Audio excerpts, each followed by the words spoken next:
Aiden rapped her knuckles against the shiny surface of a watermelon, testing its ripeness. Then she decided that a whole melon would only spoil in her single-person household and reached for a banana instead. When a young man entered her personal space, she looked up from the fruit, immediately aware of anyone violating a 10-foot zone around her. His gaze met hers, and he backed away. Scowling, Aiden watched him as he walked toward another shopper who was putting apples into a shopping basket.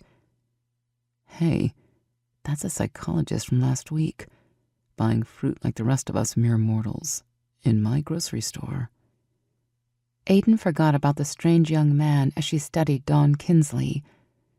Wearing faded blue jeans and a white button-down shirt, Dawn looked at least as good as she had in the neatly pressed slacks and blouse she'd worn at the seminar. Aiden tilted her head and watched as Dawn pushed back stubborn blonde strands that had escaped from her ponytail. Should I say hello? Would she even remember me? She hadn't made a decision yet when the young man reached into Dawn's purse and fled down the aisle. Dawn seemed to comprehend what had happened almost immediately. She sprinted after him at a speed that would have done any street cop proud and grabbed his shirt before he could reach the door. The thief whirled around, towering over the small woman, and raised a threatening fist. Uh-oh. Aiden sprinted toward them before the situation could escalate further. She grabbed the raised fist and turned the man's arm behind his back in one smooth movement.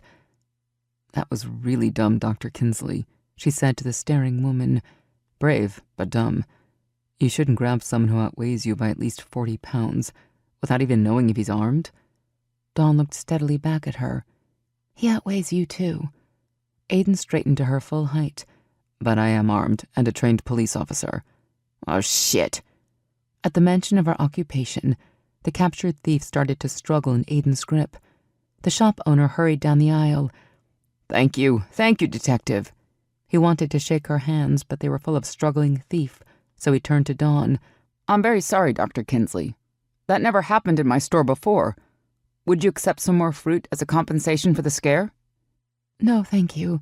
What I have is enough, really. Dawn lifted her shopping basket with 2 apples and a banana.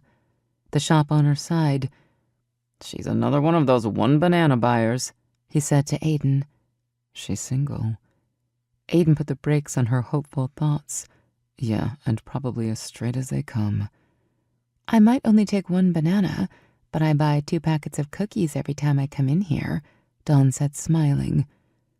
The shop owner called the police. Once 2 uniformed officers had taken the thief off her hands, and she and Dawn had given their statements, Aiden allowed herself to focus on Dawn. So, do you come here often? She winced when she realized it sounded like a lame pickup line. Often enough to get a reputation as a one-banana buyer, it would seem. Dawn winked.